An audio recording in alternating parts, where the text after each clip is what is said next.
Hello student. आज के इस लेक्चर में मैं स्टार्ट करने वाली हूँ फाइनल अकाउंट का ये third point, final accounts of partnership firm. Final accounts of partnership firm में मैंने बताया था 5 अकाउंट्स हैं। तो आज इस लेक्चर में हम फर्स्ट अकाउंट को समझेंगे। Okay, first is trading account. अब ट्रेडिंग अकाउंट या व्यापार अकाउंट है। ओके, ये जो थियरीज दी गई है इस थियरी को हम इसके अकाउंट्स में समझेंगे। यहाँ पे हमें क्या दिया गया है, इसका स्ट्रक्चर दिया गया है, एग्जाम्पल दिया गया है। ओके, चलिए हम देखते हैं। यहाँ पे पहले आप एक नियम समझ लीजिए, एक रूल्स है। ओके, इस रूल्स को आप माइंड में पहले फिट करिए। डेबिट मीन्स होता है कि आप कंपनी का, समझिए मेरा कंपनी है, मैंने कोई माल को क्या किया है, परचेस किया है, प्रोडक्ट को परचेस किया है, तो मुझे क्या करना पड़ेगा, पैसा, अमाउंट को पे करना पड़ेगा। अगर आपको पे करना पड़ेगा, आपके पास से पैसा जा रहा है तो वो क्या होगा, डेबिट साइड। अगर आपके पास पैसा आ रहा है तो उसकी एंट्री हम कहाँ पुट करेंगे, क्रेडिट साइड। आपने सेल किया है प्रोडक्ट को तो आपको क्या मिला, कैश मिला, पैसा मिला। तो कंपनी में पैसा आ रहा है, कंपनी में पैसा आए तो क्रेडिट, कंपनी से जाए तो डेबिट। ओके, ये हमने नियम देख लिया। चलिए अब डेबिट साइड हम क्या शो करते हैं, एक्सपेंसेस। क्या शो करते हैं, एक्सपेंसेस। चलिए इसे हमें लर्न करना है। आपको ये लर्न रहेगा, याद तो आपको अच्छे से रहेगा, तो आपके लिए जो चैप्टर है बहुत इजी होगा। अब आप कहेंगे मैम हमें 5 अकाउंट्स दिए गए हैं, तो 5 अकाउंट्स के सारे ट्रांजैक्शंस को हम कैसे अपने माइंड में फिट करें। मुझे पता है डिफ़िकल्ट है, बट आप इसे रोज़ लर्न करिए, आप इसे रोज़ प्रैक्टिस करिए। आप जितना प्रैक्टिस करेंगे उतना आपके माइंड में सारी एंट्रियाँ क्या हो जाएंगी, फिक्स हो जाएंगी। चलिए फर्स्ट इज है to opening stock and second is to purchase. Purchase में हमें क्या लेस करना है, परचेज रिटर्न। आपने कोई प्रोडक्ट परचेज किया है और उसमें कोई डिफ़िकल्टीज है, ओके ओके, उसमें कोई प्रॉब्लम है, उस प्रोडक्ट में टूट गया है, कोई भी रीजंस के वजह से आपने उस प्रोडक्ट को रिटर्न कर दिया है, फिर एक्सपायरी डेट हो, ओके, आपने रिटर्न किया है तो उसको हम माइनस कर देंगे। क्योंकि हमारे पास कितना प्रोडक्ट है, हमारे पास हमने 100 प्रोडक्ट लिया था, 100 में से हमने 10 रिटर्न किया है, इसका मतलब कंपनी के पास कितने प्रोडक्ट होंगे, 90 product. Okay, outward of goods, अन्य कोई रीजंस की वजह से, ओके, अदर कोई रीजंस की वजह से गुड्स को रिटर्न करना पड़े, उसे हम आउटवर्ड ऑफ गुड्स कहते हैं। देखिए पहला क्या है, जो ओपनिंग स्टॉक, और दूसरा क्या है, परचेस, और तीसरा क्या है, to purchase expense. To purchase expense, आप कोई भी प्रोडक्ट को परचेस कर रहे हो तो उससे रिलेटेड क्या एक्सपेंसेस होगी कंपनी को, वो यहाँ पे दिया गया है।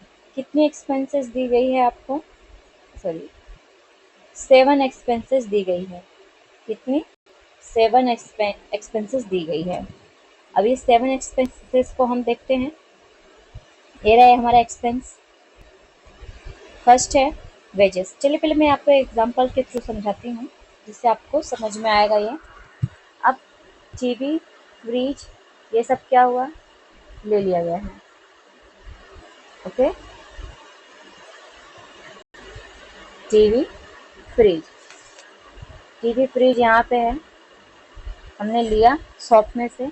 अब आपके फादर टीवी फ्रिज ये सब सारे जो इलेक्ट्रॉनिक के सामान है वो अकेले तो ला नहीं सकते हैं।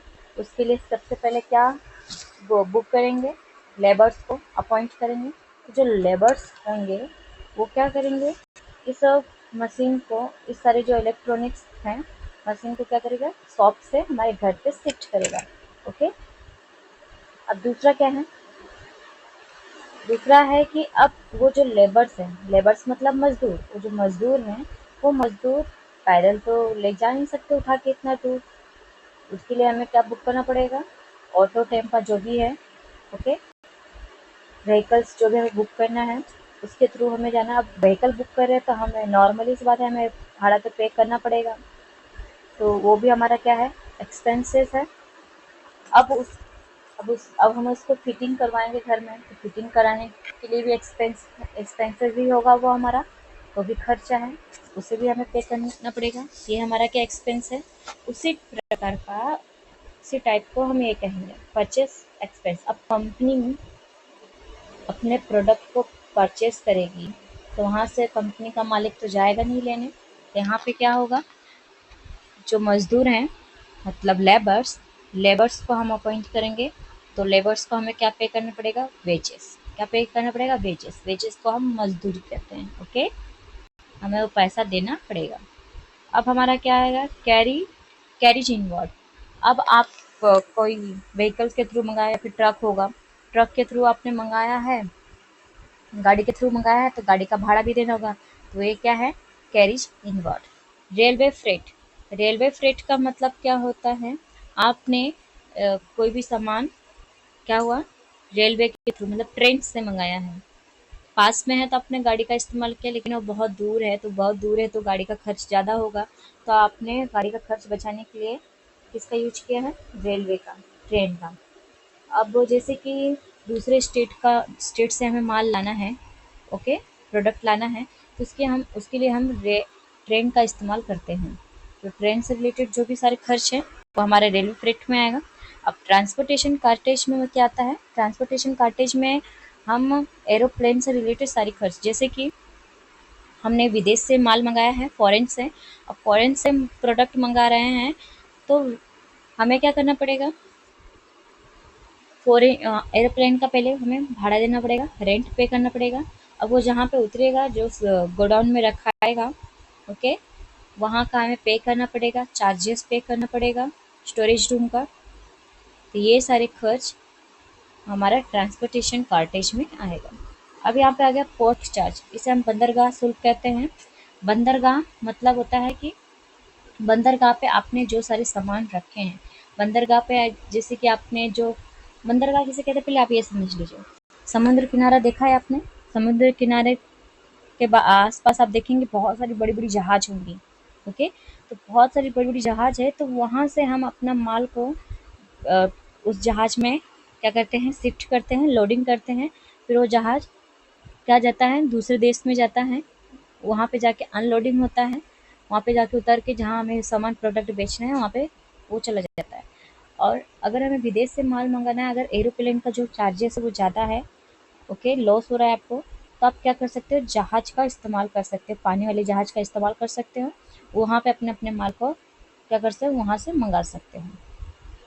ओके, तो अब वहाँ का मंगाएंगे तो हमें बंदरगाह शुल्क देना पड़ेगा, बंदरगाह का जो वो चार्जेस है, ओके, वो पे करना पड़ेगा हमें। सारा चीज़ हम वहाँ के जो गोडाउन को यूज़ करेंगे, वहाँ के जो स्टोरेज रूम को यूज करेंगे, उसके सारे एक्सपेंसेस को पे करना पड़ेगा हमें, तो वो हमारे पोर्ट चार्ज में आएगा। डेमरेज, डेमरेज मतलब होता है विलंब शुल्क। विलंब शुल्क का मतलब क्या होता है, जैसे कि आपने आपने 10 तारीख को माल मंगाया, लेकिन वो जो प्रोडक्ट है वो आया कब, 15 तारीख को। अब 15 तारीख को आया है तो प्रोडक्ट को हमें कहीं भी ऐसे, हमारा जो वो प्रोडक्ट है, माल है, हम ऐसे कहीं पे रख नहीं सकते हैं, ओके, तो उसके लिए हमने स्टोरेज रूम बुक किया, अलग से फैसिलिटीज़ ऐड की, वो हमारा माल 10 तारीख को आ गया, लेकिन किसी रीजंस के वजह से, ओके, क्या हुआ, माल हमारा क्या हुआ, लेट से आया। अब लेट से आया है तो वो जो लेट से आ रहा है उसके लिए हमें जो एक्स्ट्रा चार्जेस पे करने पड़ रहे हैं वो हमारा क्या है, एक्सपेंसिव है, ओके। हमें अपना प्रोडक्ट को एक्स्ट्रा डेज डेज के लिए स्टोरेज रूम में रखना पड़ रहा है, तो स्टोरेज रूम में रखेंगे तो एक्स्ट्रा डेज के लिए रखेंगे तो हमारा क्या होगा, एक्स्ट्रा चार्जेस हमसे लिया जाएगा, ओके। ये हमारा डेमरेज हो गया, विलंब शुल्क। अब हमारा आ गया है वॉरफेज। वॉरफेज मीन्स होता है लोडिंग अनलोडिंग का खर्च। अब आप बंदरगाह पे माल चढ़ाओगे, उतरवाओगे, तो उसके लिए भी तो आपको एक्सपेंसेस पे करने पड़ेंगे, तो लोडिंग अनलोडिंग कराने का जो सारे एक्सपेंसेस है वो इसमें वॉरफेज में आएगा। मैं फिर से आपको एक्सप्लेन कर रही हूँ। जो opening stock and second is purchase, purchase में 2 एंट्रीज लेस करनी है। एंड थर्ड इज जो परचेस एक्सपेंस। अब परचेस एक्सपेंस में कितने पॉइंट्स हैं? 7, 1 2 3 4 5 6 एंड 7, ये आपको माइंड में रखना है। एंड अब आ गया है फोर्थ एंट्री। फोर्थ एंट्री क्या है? To production expenses. तो प्रोडक्शन एक्सपेंसेस में कितने पॉइंट्स हैं? फर्स्ट है production wages and second is royalty. आप पहले ये देखिए प्रोडक्शन वेजेस क्या है। अब आप प्रोडक्ट बना रहे हो, मालिक तो बनाएगा नहीं, ओके, वर्कर्स होंगे। अब वर्कर्स आपके जो प्रोडक्ट को बनाएगा, ओके,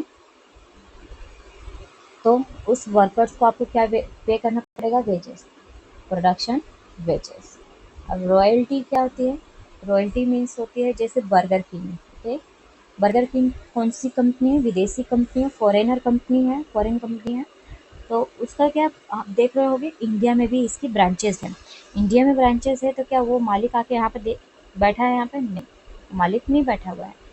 यहाँ पे क्या हो रही है? उसकी फ्रेंचाइजी चल रही है, ओके। हम क्या कर रहे हैं? उसका नाम यूज करके बना रहे हैं। अब यहाँ पे सीधे सीधे आप समझिए, अपना नाम किसी और कंपनी को यूज करना। जैसे कि आपने प्रोडक्ट आप बना रहे हैं, लेकिन उस प्रोडक्ट पे नाम किसके लिखा है? अदर कंपनी का। अदर कंपनी का नाम यूज करके हम अपने प्रोडक्ट को मार्केट में सेल कर रहे हैं। तो आप दूसरी कंपनी का नाम यूज करोगे तो उस कंपनी को आपको रॉयल्टी पे करना पड़ेगा, जिसे हम कहते हैं रॉयल्टी एक्सपेंस, ओके। अब फैक्ट्री एक्सपेंस। फैक्ट्री एक्सपेंस में क्या आएगा? आप प्रोडक्ट बनाओगे तो उसके लिए बिजली की ज़रूरत पड़ेगी, पानी की ज़रूरत पड़ेगी, फ्यूल की ज़रूरत पड़ेगी, कॉल की ज़रूरत पड़ेगी, गैस की ज़रूरत पड़ेगी, इलेक्ट्रिसिटी की ज़रूरत, टैक्सेस भी पे करना पड़ेगा। आपने अगर भाड़े पे लिया है तो उसका रेंट भी पे करना पड़ेगा। ये सारे एक्सपेंसेस फैक्ट्री एक्सपेंस में आते हैं।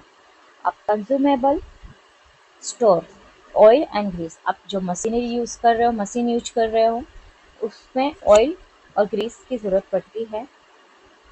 एंड अभी हमारा क्या हो गया है? फिफ्थ, और ये क्या है? फोर्थ, और ये हमारा 6 पॉइंट। फिर से दिखाती हूँ। ये हमारा पहला पॉइंट है, ये दूसरा पॉइंट है, ये तीसरा पॉइंट है, और ये चौथा पॉइंट है, ये पांचवा, और ये छठा, और ये सातवां, ओके। ये पहला, दूसरा, तीसरा, चौथा, पांचवा, छठा, सात, 7 पॉइंट्स हमारे डेबिट साइड में दिया गया है। Factory depreciation account and plant machinery depreciation account, ये मैं आपको भी लास्ट में समझाती हूँ। अब क्रेडिट साइड में सेल किया है, आपके पास पैसे आए हैं, कितना अमाउंट है आप यहाँ पे कुछ करेंगे।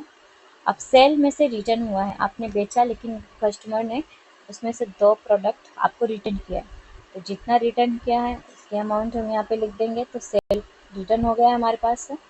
अब sale of scrap account, closing account, यहाँ पे ओपनिंग स्टॉक अकाउंट आएगा डेबिट साइड में, क्रेडिट साइड में क्लोजिंग अकाउंट आएगा।